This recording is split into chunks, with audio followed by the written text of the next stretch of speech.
బాధపడుతున్నారు వర్షాలు లేవు అని. ఎల్లినో ప్రభావం వల్ల మరి ఏ పంటలు వేయాలి అని ఆలోచిస్తున్నారు. కాబట్టి ఈ ఆలోచన వారికి వచ్చినందుకు వారికి అభినందనలు చేస్తున్నాను. మన దేశం ఎంత అభివృద్ధి చెందినా కూడా, ఎన్ని టెక్నాలజీస్ వచ్చినా కూడా మన రైతు ముఖంలో చిరునవ్వు చూడాలి అని అంటే వర్షం రావాలి. కాబట్టి రైతు సంతోషంగా ఉంటేనే దేశం సంతోషంగా ఉంటుంది. రైతు బాగుంటేనే మనందరం కూడా బాగుంటాము. రైతు చిరునవ్వే మార్కెట్ కూడా కలకలలాడుతుంది. కాబట్టి ఈ యాగం వల్ల ప్రతి ఒక్క రైతు కూడా సంతోషంగా ఉండాలి, సుఖశాంతులతో ఉండాలి, మంచి పంటలు పండించాలి అని మనస్ఫూర్తిగా కోరుకుంటున్నాను. ఇలా వర్ణయాగం చేయడం జరుగుతున్నది.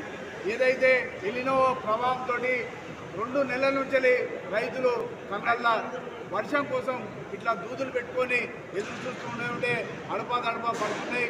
మేము చూసిన నా యొక్క అనుభవంలో కూడా మార్కెట్కి వచ్చి 40 సంవత్సరాలు అవుతుంది. ఇలాంటి పరిస్థితి ఎప్పుడు కూడా లేదు.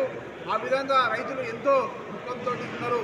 మరి వారి దుఃఖంతో ఉంటే ఎవరం కూడా సంతోషంగా ఉండలేని పరిస్థితులు ఉంటాయి.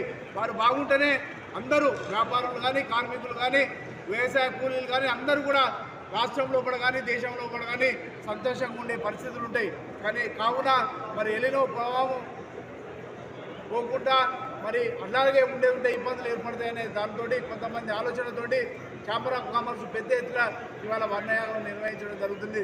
రైతులకు అధిక వర్షాలు ఆ భగవంతుడు కలిగించాలని, వారు సంతోషంగా ఉండాలని కోరుకుంటూ, ఏదైతే శాస్త్రాలు ఎంత శాస్త్రవేత్తలు జరిగినా కానీ వర్షాన్ని కురిపించేది ప్రకృతి సహజసిద్ధంగా రావాల్సినది.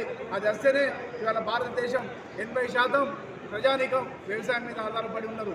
కాబట్టిగా వారిని దృష్టిలో పెట్టుకొని అందరం కూడా చాలా మటుకు వ్యవసాయ కుటుంబం నుంచి వచ్చినాం.